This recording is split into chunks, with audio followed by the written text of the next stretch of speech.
Bonjour Xavier Driancourt. Bonjour Vincent Roux. Que retenez-vous de la visite de Jean-Noël Barrot ?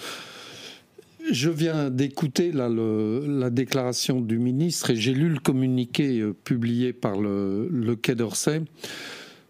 J'ai l'impression que, à l'exception de la robe de bure qu'avait le roi Henri en allant à Canossa voir le pape, il y a beaucoup d'ingrédients de la visite du roi Henri au pape. On peut faire des précisions. On peut donner peut-être à nos téléspectateurs et téléspectatrices ou nos internautes les sous-titres. La visite à Canossa, c'est le roi Henri qui va courber les chines devant le pape. Devant le pape. Regardons un peu le communiqué, le contexte de cette visite. L'accueil à l'aéroport a quand même été extrêmement froid. Les Algériens sont très forts en matière de protocole. Il n'y avait pas de ministre à l'accueil, pas de tapis rouge, pas de friandises et ni de thé comme il y a habituellement dans les salles à l'aéroport, dans les salons d'ambassadeurs. Le rendez-vous était à 13h, c'est-à-dire à l'heure du déjeuner, mais sans déjeuner évidemment. Et puis si on regarde les termes du communiqué, qu'est-ce qu'il y a ? La coopération en matière de sécurité. Il faut rappeler que lorsqu'il y avait Barkhane et Serval au Mali, il y avait une coopération égale à 0 avec l'Algérie qui nous fournissait uniquement des bouteilles d'eau et de l'essence, mais aucun renseignement. Et la possibilité de survoler l'espace aérien. Et de traverser effectivement le territoire algérien. Mais la coopération en matière de sécurité, ce qui est important, c'est la coopération avec la DGSI pour déjouer les attentats algériens en France. La coopération judiciaire, alors là, ça me laisse un peu sceptique parce que on parle, et le ministre l'a dit, on parle des biens mal acquis, qui est la revendication des Algériens, du pouvoir algérien, de pouvoir récupérer les biens du clan Bouteflika.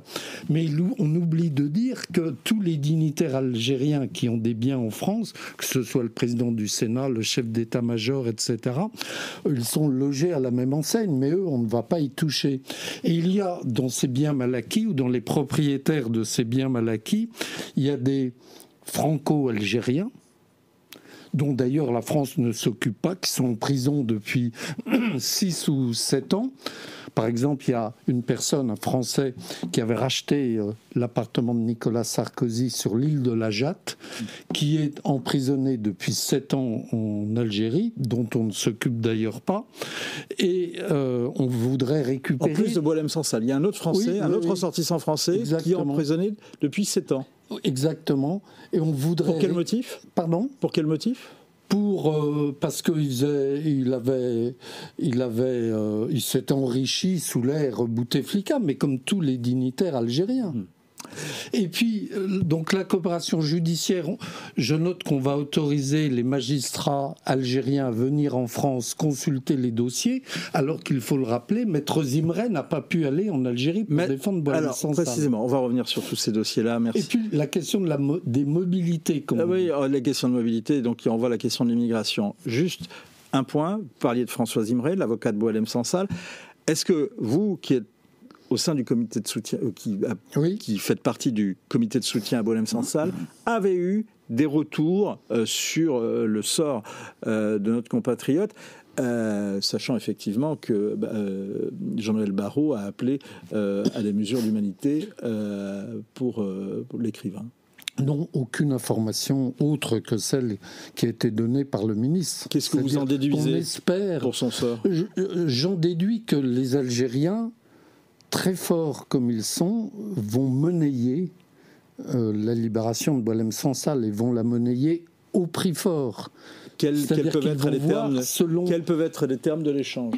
Les termes de l'échange, c'est justement sur la coopération judiciaire dont on vient de parler, sur la coopération en matière migratoire. Alors on ne parle pas de coopération migratoire, on ne parle ni de visa, ni d'OQTF, ni de laissez-passer consulaire, parce que ces mots apparemment écorchent notre bouche. On parle des mobilités.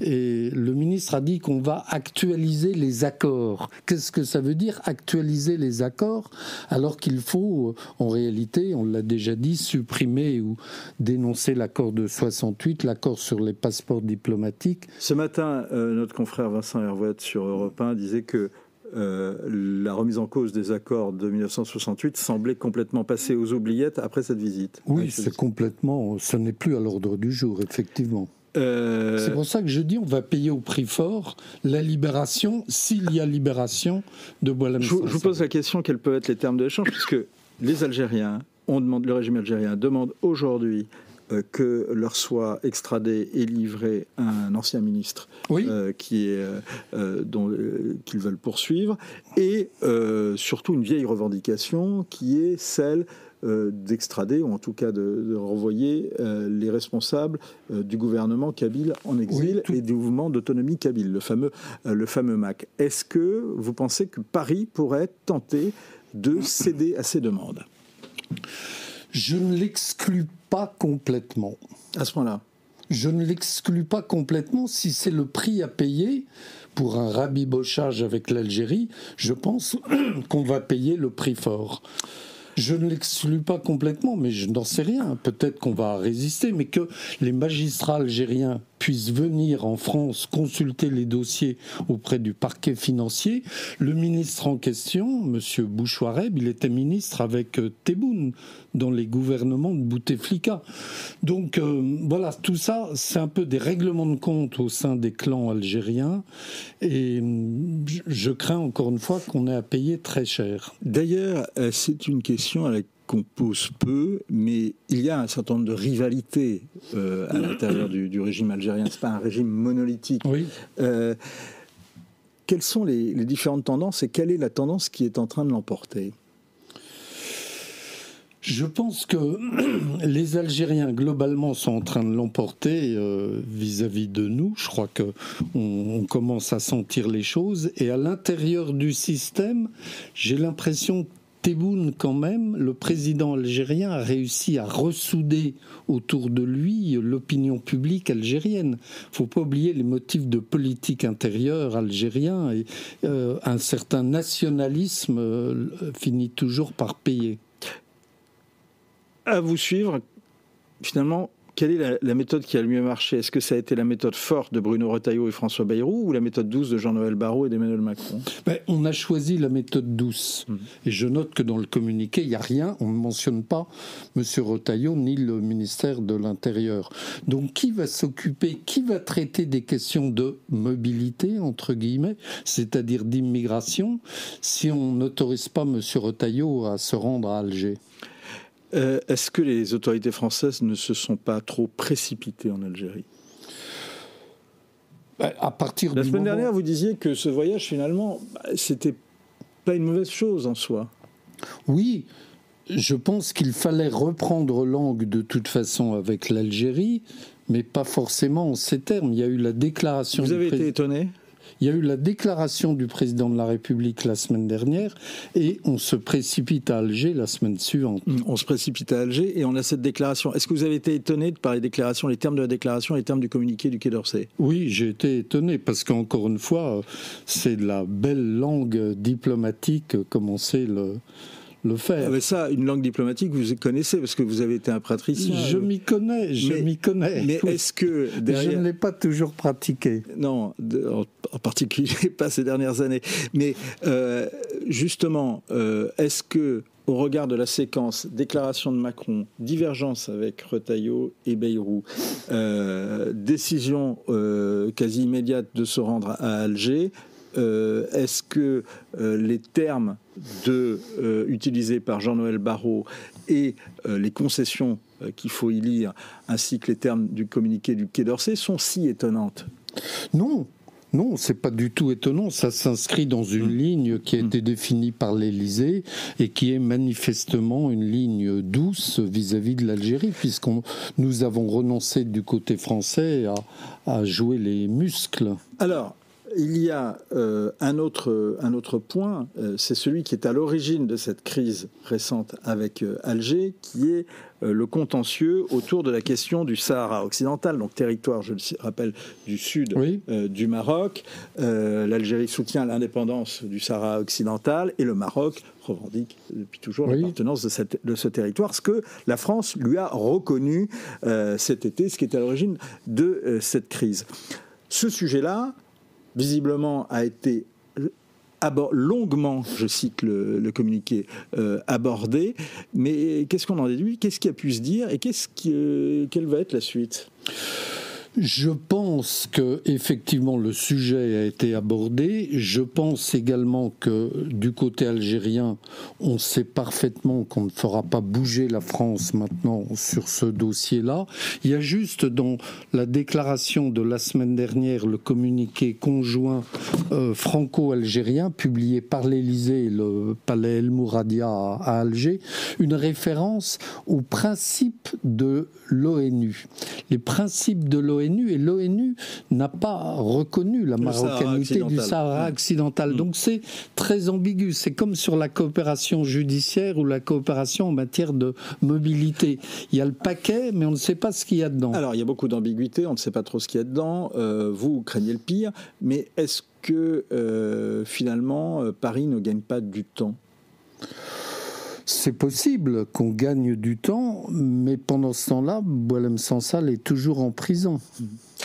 Que signifie le rétablissement d'une relation, je cite, d'égal à égal ? Elle a toujours été d'égal à égal, la relation. Je crois que le terme est superflu. Il y a toujours eu une relation d'égal à égal. On précise L'Algérie est indépendante. Qu'il faut le rétablissement d'une relation d'égal à égal. Une relation d'égal à égal, ça veut dire une relation fondée sur la réciprocité. Donc ce n'est pas à la France de faire tous les gestes, c'est aussi à l'Algérie de faire des gestes en matière d'OQTF, de laissez-passer consulaire, en matière de coopération sécuritaire. On a l'impression, par le simple fait que c'est la France qui se rend à Alger, que c'est à nous, Français, de faire tous les gestes vis-à-vis de l'Algérie. Vous réjouissez-vous de la reprise des travaux de la commission Stora ? Écoutez, on reprend les vieilles recettes, c'est-à-dire on va réunir la commission d'historiens, on va réunir le MEDEF avec son homologue algérien. Son homologue, c'est les industriels qui sont proches du palais présidentiel. On va réunir le comité mixte économique franco-algérien, le COMEFA. Donc ce sont vraiment les vieilles recettes qu'on ressort. C'est-à-dire, ces vieilles recettes, ça veut dire quoi ? C'est-à-dire qu'on fait comme en 2022, au moment de la déclaration d'Alger, lorsque le président de la République s'est rendu à Alger, on avait annoncé tout un programme, dont la commission d'historiens, dont la réunion économique présidée par les deux premiers ministres. Madame Borne s'était rendue à Alger à l'époque, donc là, on refait la même chose. C'est-à-dire que ça ne sera pas suivi d'effet, c'est ça que vous voulez dire ? On entre dans le cycle traditionnel avec l'Algérie, jusqu'à la prochaine crise. De la mise en scène, du bluff ? C'est une mise en scène, mais pour l'instant, il n'y a pas de résultat. Il faut que Boualem Sansal soit libéré. Dans le Figaro de ce lundi, le chercheur Philippe Dirabarne estime, je le cite, « Il est vain de parler de relations d'amitié fondées sur une riche histoire commune, de parler de mémoire commune, à moins que la France n'accepte d'entériner la légende noire algérienne. Restent des rapports corrects fondés sur une succession de compromis d'intérêts qui s'imposent d'autant plus de nos jours qu'ils tendent à devenir la règle jusque pour les rapports entre amis. » Mais c'est cela, la relation d'égal à égal. Qui devrait être d'égal à égal. Qui devrait être d'égal à égal. C'est pas la relation actuelle. Exactement. Quand Philippe Dirabarne, je le recite, dit « Il est vain de parler de relations d'amitié fondées sur une riche histoire commune, de parler de mémoire commune, à moins que la France n'accepte d'entériner la légende noire algérienne. » Oui, c'est assez exact. C'est ce que, en fait, est-ce que c'est ce que vous êtes dit quand vous êtes reparti d'Alger où vous avez été en poste ? Je me suis dit que nous avions eu une relation commune, effectivement, qui a connu des hauts et des bas, et que aujourd'hui, je pense que le président de la République, et je l'ai souvent dit ici, a eu raison de faire les gestes mémoriels qu'il a fait.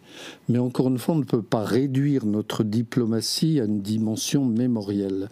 Et donc, c'est pour ça que je dis, on utilise les vieilles recettes, mais aujourd'hui, une relation d'égal à égal passe par une certaine réciprocité entre les deux États. Quelle est la suite et quelle devrait être la suite selon vous, Xavier Driancourt ? Quelle est la suite ? Elle a été annoncée dans le communiqué. Il va y avoir une rencontre entre les deux secrétaires généraux des ministères des Affaires étrangères. Il va y avoir une rencontre entre M. Darmanin qui va aller à Alger parler de la coopération judiciaire et il va y avoir ensuite une réunion économique à Paris et une réunion des deux premiers ministres. Et une visite de Bruno Retailleau au Maroc.